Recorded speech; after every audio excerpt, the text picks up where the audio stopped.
Rest in peace, Mr. Candy. 4th of July, it was great. We both know that. We were together. Excellent. Is everything mended relationships up there in the complex there? Everything's okay? Oh, yeah, we're all good. Yep. Good. Yeah, it was a great July 3rd. Yeah, we went to the Osprey game. We got Ellis, your nephew, or our little guy out there. My kids running around. Lost one of them. You expect to lose one of the younger kids. Now, I should preface this. Many parents don't expect to lose their kids. I 100% expect to, quote unquote, lose my kids. It's a confined area. You know what I mean? I'm going to wander. Anyway, I expect it to be the little ones.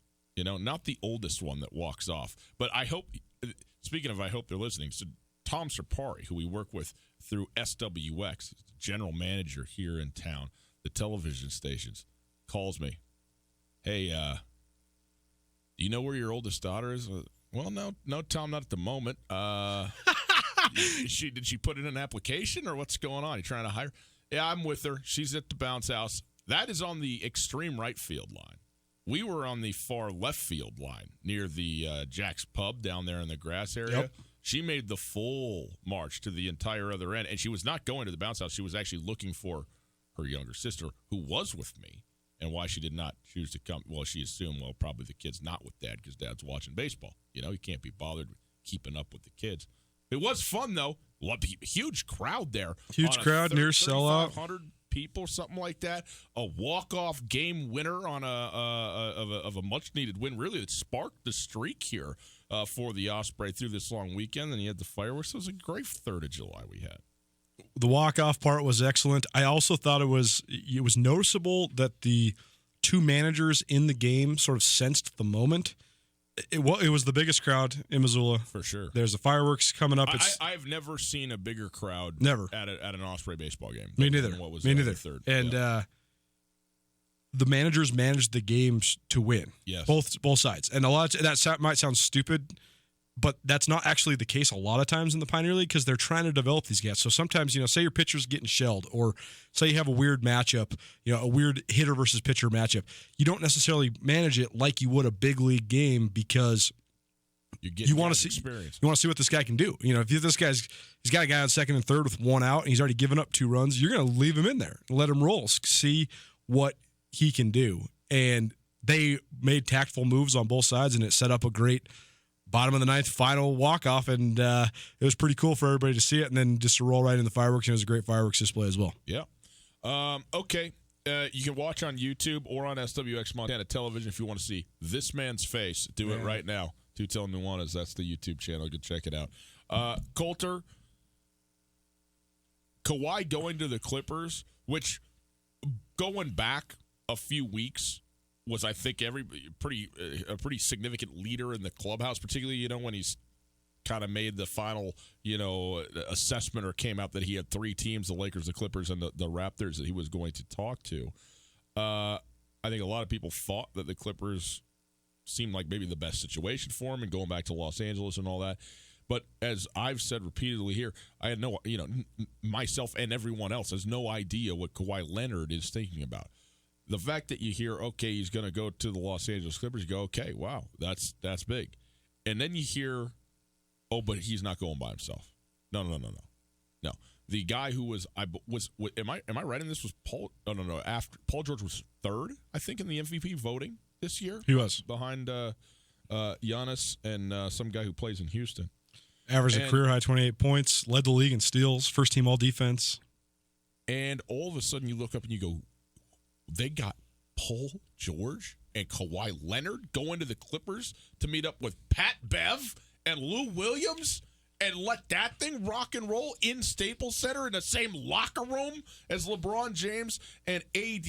And you go, oh, my goodness. Now, I want to get into this trade because I think there's a lot to talk about here in the massive exchange of one player for a couple good players, really good players, and then all of the picks. I mean, I don't think the Los Angeles Clippers even need to go to a draft in the next 5 years. It's just, yep, that's it. We're good.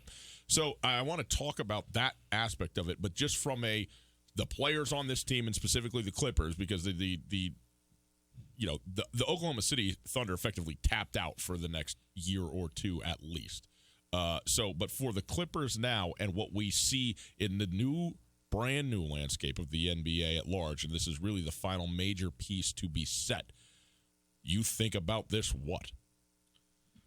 Well, I was having some pretty interesting thoughts when it comes to the 24-hour news cycle and the world of journalism, because so often when you have a big scoop, being first has replaced being right so much in modern news coverage, whether it's TV, print, online, whatever you do.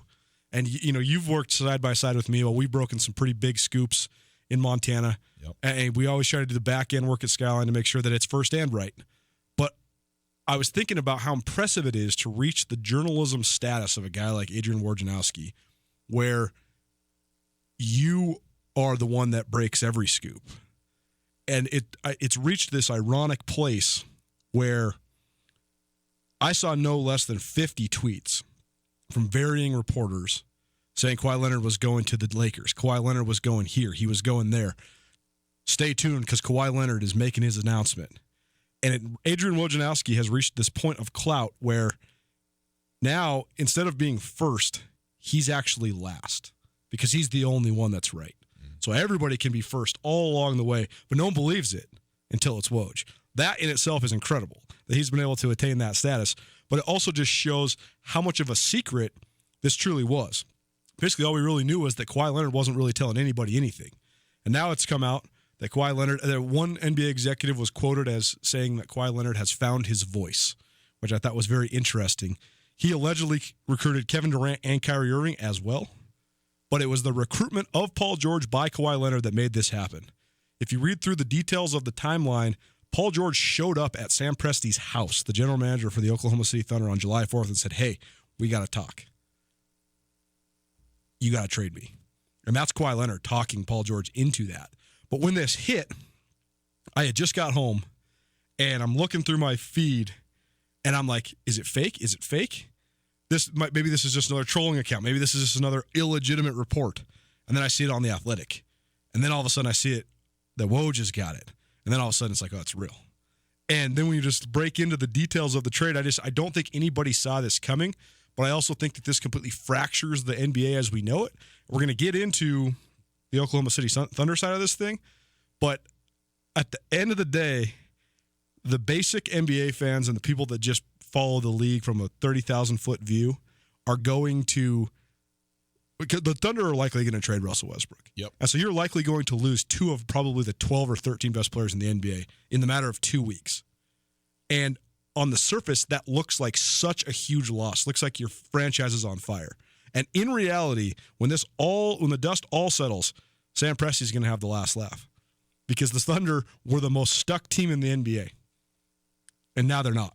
They're not necessarily better, but they're not stuck. Because if you're going to pay $500 million for Russell Westbrook and Paul George and get sixth and lose in the first round of playoffs, that ain't worth it. Lost the first round of the playoffs the last 3 years in a row. They have not won a playoff series since Kevin Durant left. For those of you who are playing along at home, Shai Gilgeous-Alexander is, and along with Gallinari. Danilo Gallinari. Are the two players that are leaving the Clippers and going to OKC. But much more notable than that are 4 unprotected future draft picks, the 2022, 2024, and 2026 first-round picks of the Clippers, the 2021 pick of the Heat, which the Clippers had from before, another protected first-round pick that's lottery protected in 2023, and then the rights to swap picks with the Clippers if they presumably if the Clippers have a better slot to pick from in both 2023 and 2025. I have sort of the nice thing about this happening 3 days ago, whatever, 2 days ago, is you have a chance to sort of sit there and go, okay, what's going on? Because people have talked about this, understandably so. And they talked about this with the Anthony Davis thing, too, the Anthony Davis trade, as the Cowboys-Vikings deal that sent Herschel Walker to Minnesota for a boatload of guys, and obviously that worked out for the Dallas Cowboys. I think it's very different in the NBA. Now, I think that I've said this before. I thought the Lakers and the Pelicans, in a very rare scenario, both won in the deal that they made, and we'll see what happens. And obviously, it's going to take time to see, the fruits of the Pelicans' decision in what they did, or at least what they were forced to do because of Anthony Davis. But when you look at these draft picks, what do we know about the NBA draft, Coulter? If you're not picking in the lottery, if you're not picking the top 5, honestly, really, probably top 5. There's obviously, diamonds in the rough out there, guys who can come in and help your team. But if you're talking about all NBA, championship caliber players, they are at the very top end of the draft. What the Los Angeles Clippers are saying is, you can have all these picks. You know why? Because we're going to be great. And we are going to be picking way down at the end of these drafts. So you want pick number 27, you want pick number 25, hopefully, in the case of the Clippers, you want pick number 30, you can have it. Here you go. Here's all of them, because we got certainly two of the top 10, probably two of the top 5, 6, 7 guys in the NBA on our team to go with an already very good group that's there.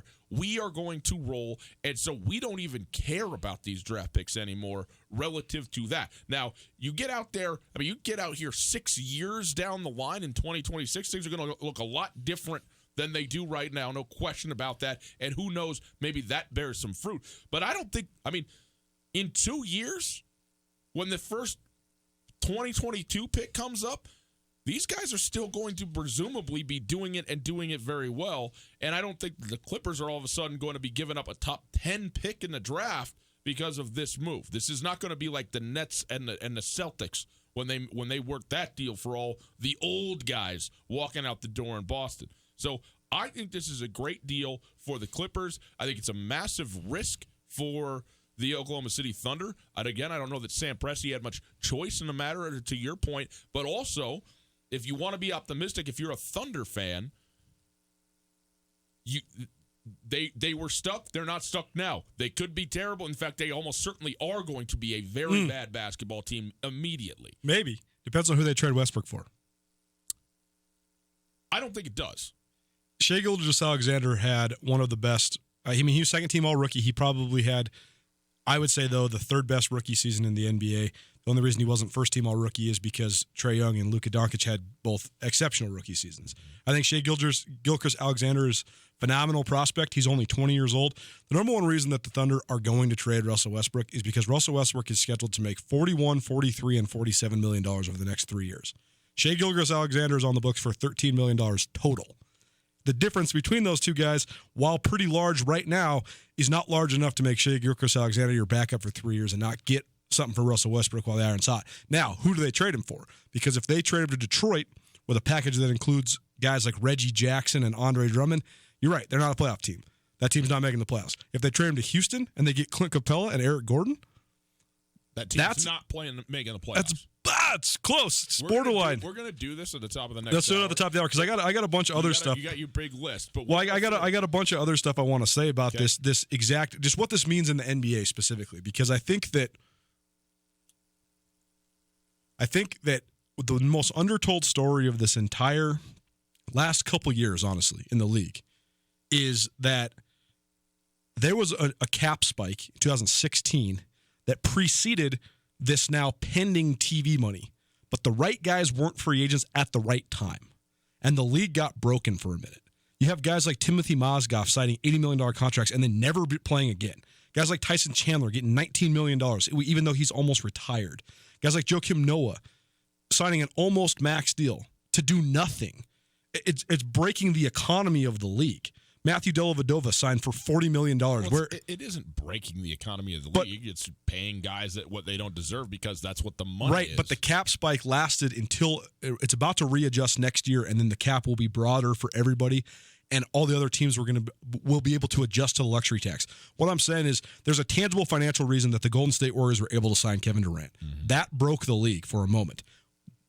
we still love the NBA, and a lot of people do. But there was a lot of people that said, I'm not going to watch this because why? And, the Warriors got derailed by injuries, and that's another thing that was great for the league because it really does show you that anything can happen. But that super team, it wasn't good for the brand of the league because it made it seem as if the league was completely unbalanced with one singular entity. How do you beat this team? It's like we were talking, even with Kevin Durant out, they're still the favorite. Even with, there's all these combinations you can make where they're still the favorite. Now we have a rebalancing of power. The other thing that changed over the weekend, or the other thing that's changed in the last 6 weeks, is when Kawhi Leonard finally hoisted that trophy, and he's the Finals MVP, he shows the rest of the league that it is 100% worth it to take a flyer on a guy, even if he's going to be a one and done. Because guess what? There's only 16 franchises in the entire NBA that's won a championship. Ever. Half the teams in the league have never won a championship.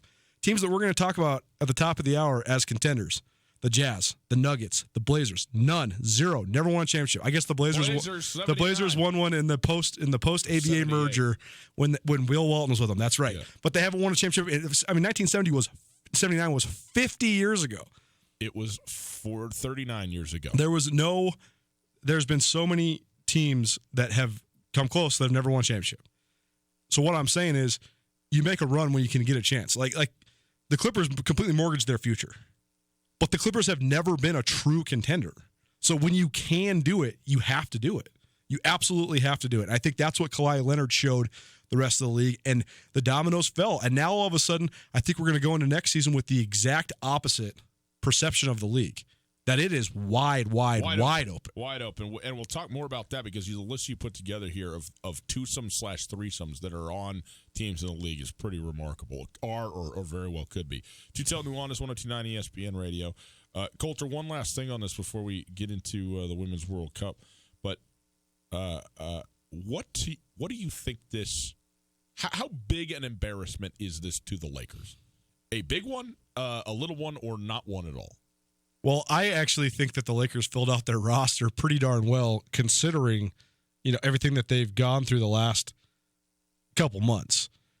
We're going to get into the best combos in the NBA, but I said this before, but we're going to see a completely revitalized version of the LeBron James, and it's foolish to think that he's not one of the three best players in the league still. So therefore, if you add another guy, in Anthony Davis, at their peak powers, you have two of the four best players in the league. You have the best combo of guys in the entire NBA, which means that you are significantly better than you were a year ago. I understand, but all I'm saying is that I'm not. I mean, they got Anthony Davis through a giant trade. Yep. And they got LeBron to come 2 years ago, 2 years ago, because with Magic there. Yep.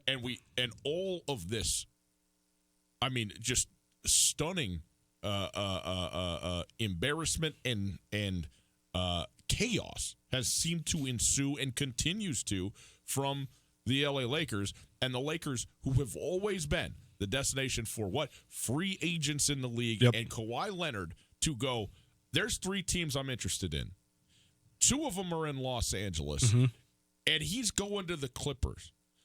This culture, for our entire lives up until maybe 2 years ago, unthinkable. Oh, it's that somebody unthinkable. would pick the Clippers over the Lakers, no matter the records, even on years where the Clippers have been better or whatever. Unthinkable. And so for this to happen, and I think you sit here and you go, this to me is not, again, I'm not saying that the Clippers are all of a sudden the team or have surpassed the Lakers in prestige or anything like that. But this does demonstrate to me not merely a passive moment where the Clippers, had a coup and got a guy, or in this case, guys, but where they as an organization have closed the gap significantly on the Los Angeles Lakers, and people, hey, I can play in the same building, in the same town, for an owner that I like, for an organization that oddly enough seems stable with Doc Rivers sitting there, and we're going to just go do the thing with the Clips.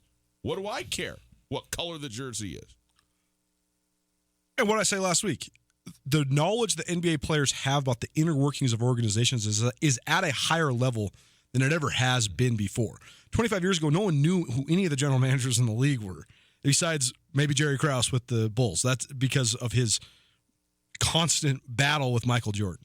But that was also back in the day when the front office and the owners had all the control. I mean, Michael Jordan straight up was in contract disputes for 3 straight years because they were paying him $2.5 million. Think of that. And when he came out of retirement, he said, yo, I'm signing a 1-year renewable $33 million deal. That's it. There's no long-term nothing. It's me. I want player option, mine. And, I mean, it's one of the landmark moments in the NBA and one that's undertold a little bit. But players know now what the front office holds. And who's the key factor here? Jerry West. Jerry West has brokered all of the landmark deals of the last 20 years in the NBA. And he did it again with the Clippers by being the guy that kind of led the way for them. But your point is well taken. The Clippers, with the exception of David Stern blocking Chris Paul's trade to the Lakers and basically railroading Chris Paul into the Clippers have never done anything of any sort of positive consequence. They have never signed. They've never been a free agent destination for anybody. They've never made a good trade. They've never done anything. They were the laughingstock of the NBA. Well, and what's the common thread there? The Steve owner. Ballmer wasn't their owner until 3 years ago or 4 years ago. And then all of a sudden you get a guy who is invested in the team, who knows what he's doing at a certain level, and generally gets it, as opposed to just a piece of garbage that they had before. Now all of a sudden, now it's a Los Angeles franchise is doing what a Los Angeles franchise in basketball should be doing. To answer your question, I think the Lakers salvaged on the back end, and I think they're actually going to go in to the next season with a little bit more depth, even though it's not like phenomenal depth. It's okay. And I don't know if they would have been able to I don't know if they would have been able to figure out a way to sign Rajon Rondo, Danny Green, Kentavious Caldwell-Pope, re-up him, Jared Dudley, and DeMarcus Cousins. I don't think they would have been able to get all 5 of those guys. Again, DeMarcus Cousins, a big gray area. No one really knows what he is going to be. But Danny Green, proven player. Rajon Rondo, Anthony Davis raves about loving to play with Rajon Rondo and DeMarcus Cousins. And people forget, it's easy to forget with the way that everything shifts in the NBA so rapidly. Rajon Rondo, DeMarcus Cousins, and Anthony Davis they swept the Blazers in the playoffs 2 years ago. They were a good team. If they can, so you add LeBron to that team, I think that's a pretty good team, especially if you have veteran guys like Danny Green. But on the other side of this thing, if you're looking at rosters and you're like, I could go play with Pat Beverly and the other solid role players that the Clippers have, I can play for Doc Rivers, I can play under the logo Jerry West, and I can play for an organization owned by Steve Ballmer. That just looks so much better than any of the optics that the Lakers have. And I think that this was the first time in the history of the league that someone has looked at the optics behind the Lakers, that have looked at the 2 LA franchises and decided the Clippers are the better one. And that in itself is history making. Stu Tell Nuanez, 102.9 ESPN Radio, SWX Montana Television. On the other side, the United States women's national team, a 2-0 win over the Netherlands, 2 consecutive World Cup championships. Les Schwab is proud to introduce 2 of our best tires ever, just in time for summer. There's our exclusive Reputation, a high-mileage premium passenger tire we believe has the quietest, most comfortable ride ever. Or our exceptionally quiet and smooth all-season traction tire, the Open Range AT. Get up to $150 instant rebate on 4 backcountry MT or AT tires, or $50 on 4 road control passenger tires. Les Schwab Tires. Doing the right thing matters. Cannot be combined with other offers. Limited time. Terms and conditions apply. Details at leschwab.com. On Russell, across from the fairgrounds. Alpine Touch makes the perfect gift this summer or any time of year. If you are traveling, bring a gift that is distinctly Montana and give your loved ones some of the best spices anywhere around. From the Alpine Touch Pick 4 Spice Pack to the all-purpose Twin Pack to the mouth-watering sunflower shoots to Alpine Touch gift cards. Alpine Touch makes the perfect Montana present. Available at retail locations around the state or online for a limited time. Use the code ESPN10 at checkout to get 10% off any online order. Alpine Touch, Montana's special spice. Here at Florence Coffee, our Huckleberry Lemonade is a favorite to our lineup of refreshing summer drinks. For a fun twist on my favorite drink, you can get it made with our house-brewed iced black tea or soda water for a fizzy treat that's sure to beat the summer heat. So stop by any FloCo locations throughout western Montana and visit FlorenceCoffeeCo.com. The best flavor under the big sky, Florence Coffee Company.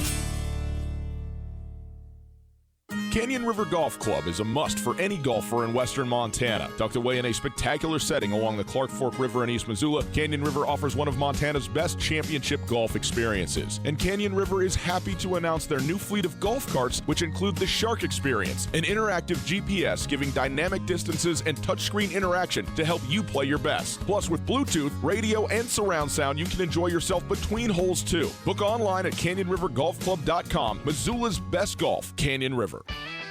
Jayco and Rangich Brothers are teaming up once again. We take pride in being Western Montana's #1 Jayco dealer and strive to continually offer you the best quality, pricing, and reliability. To celebrate the arrival of summer, we are offering July Hot Buys. From RVs to parts and service, we've got you covered. Save big on Jayco J-Flight SLX 264 Bunkhouse Travel Trailer. Sleep 7 starting at only $14,995 with payments as low as $149 per month OAC. Don't miss our July Hot Buys going on now. Only where a handshake means something. Rangich Brothers RV Center.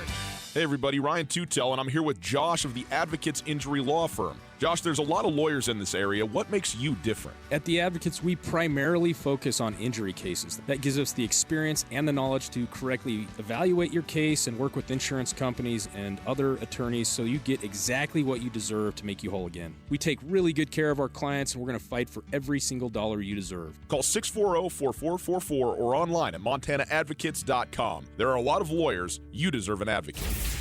ESPN Missoula Sports Center. Good afternoon, Ryan Tutel, Colton Nuanez, 102.9 ESPN Sports Center. Colter, you got a Sports Center over there? Rock and roll.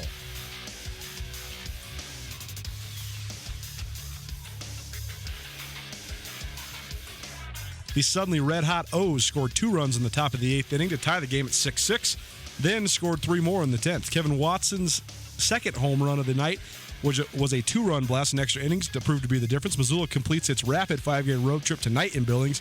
The Osprey are now only 2 games back of Idaho Falls, return home Wednesday to face the Orem Owls. I tell you to read it, and then I mute you. What am I doing?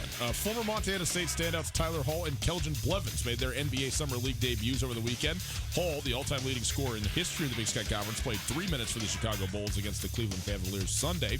Blevins played 9 minutes for the Portland Trail Blazers in a 20-point loss to the Detroit Pistons on Saturday. And finally, NBA free agency went in overdrive over the weekend. Reigning Finals MVP Kawhi Leonard shocked the league by helping broker a deal that lands him with Los Angeles as a free agent, while also helping the Clippers trade for all-star forward Paul George, formerly of the Oklahoma City Thunder.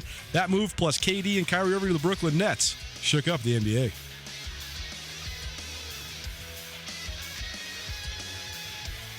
This ESPN Missoula Sports Center is brought to you by Aspen Sound.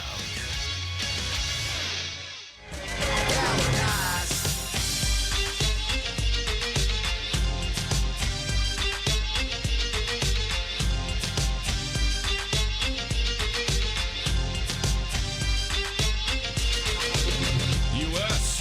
2. The Dutch. Goose egg.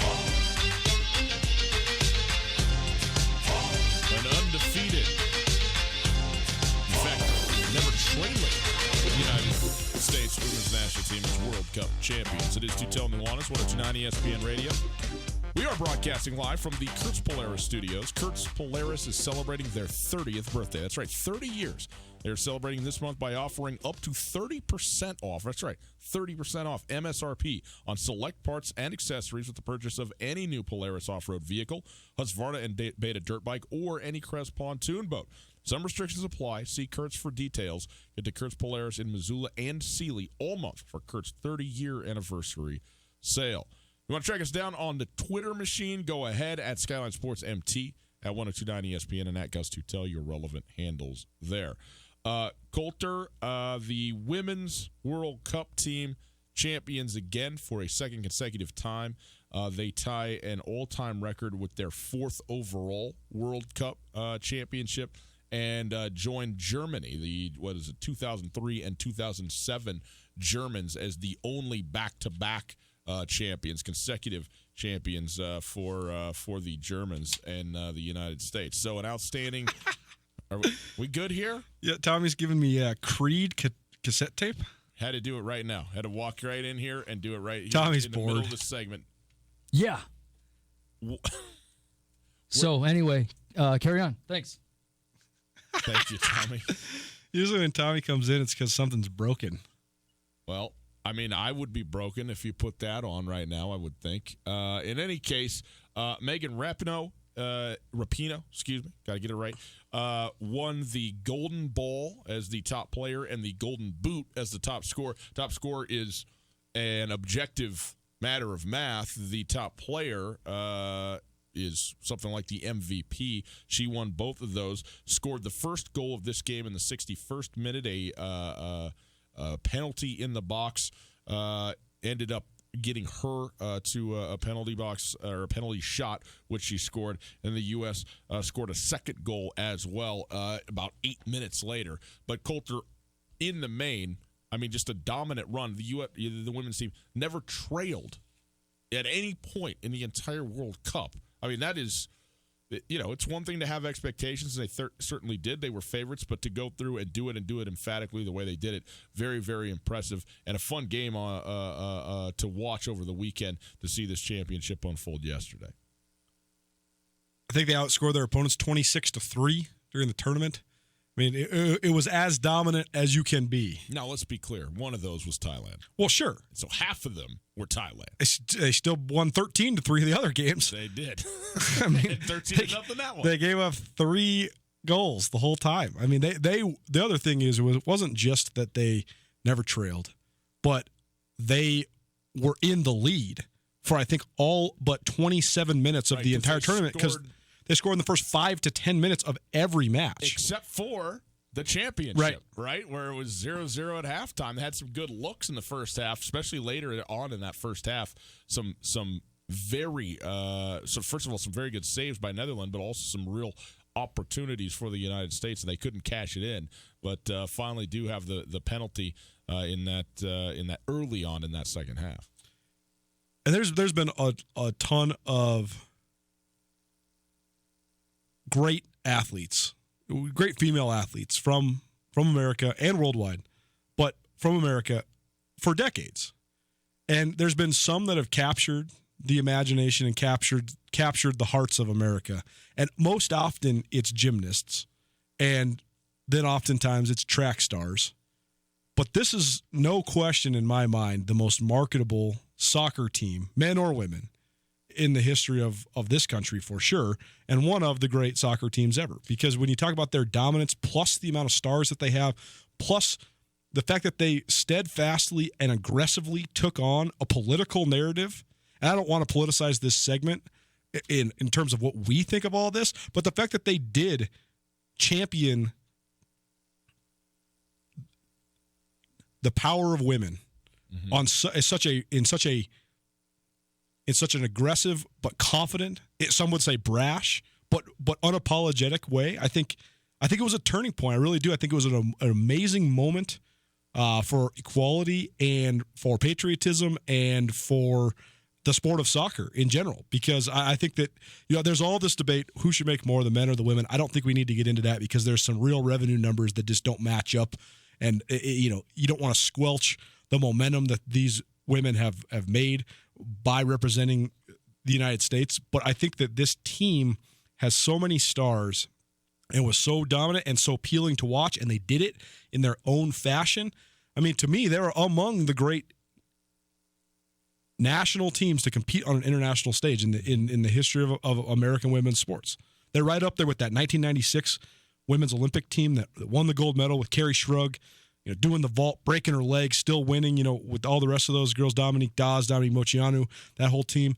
I mean, they're right up there with them. And I'm excited to see now the way that they parlay their stardom, because sometimes the star is a shooting star and it burns out kind of quickly. But the fact that these girls are playing a team sport that has more infrastructure in the United States than maybe any other women's sport right now, and they are doing it at such a high level, and the fact that they can also now still continue to compete professionally, I think that it's a turning point for soccer in America and for women's sports in America.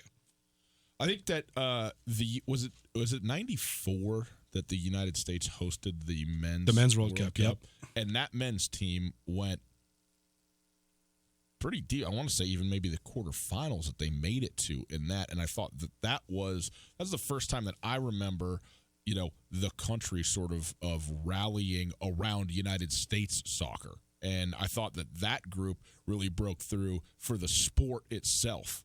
But this group has certainly done that. But like you said, all of the issues that they have taken it upon themselves, and in some cases primarily have taken on themselves, put on them whatever, that have spilled the bounds of the sport. Is also something that's notable and is something that is certainly part of the narrative of this team and what they accomplished and what they did. And what effect that has had and will continue to have, I don't know. But the fact that they were certainly must-watch TV and had the eyes and the ears of the nation broadly for this run of a month or whatever it's been. There's no doubt about that. And to finish it off the way they did, very, very impressive. So congratulations to them on winning a World Cup. It's a pretty impressive thing, even when coming from in front, as it were. By the way, Jill Ellis is the first coach to ever lead back-to-back teams. Same coach to do it. Back-to-back teams in World Cups. Obviously, World Cups being 4 years apart, usually some change in that amount of time. So congratulations to her specifically, leading the way on all of this and managing. I mean, talk about trying to manage a team when you talk about the expectations that were there, all of the things, all the questions that were not soccer related that were produced in this, and having to handle and deal with it when Rapinoe, your best player, is out for a semifinal, match. How do you deal with that and bounce back from that?